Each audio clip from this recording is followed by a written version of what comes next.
আমার যে না ভালো লোকে যে কষ্ট দিচ্ছে না, আমি নিজে ইচ্ছা করে দেখতে চাই এরকম ফার্স্ট ডে মোরা এইটুকু আপনাদের কাছে আমার বিচার তাইলে।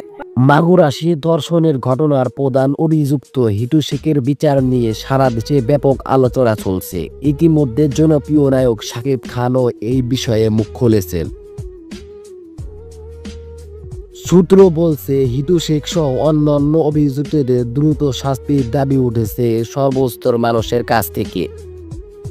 সামাজিক যোগাযোগ মাধ্যমে বিষয়টি নিয়ে ব্যাপক প্রতিক্রিয়া দেখা গেছে। এদিকে ভুক্ত শিশুর পরিবার দ্রুত বিচার ও সর্বস্তর শাস্তির দাবি জানিয়েছেন।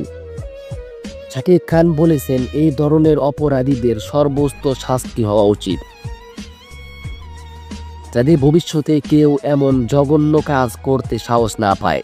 খুব দ্রুত সর্বস্তর শাস্তি ফাঁসি চাই। তো ভিউয়ার্স, এই বিষয়ে আপনার কি মতামত কমেন্ট করে জানান। ভুলবেন না, দেখা হচ্ছে পরের নতুন কোনো ভিডিওতে। ততক্ষণ পর্যন্ত ভালো থাকবেন। খোদা হাফেজ।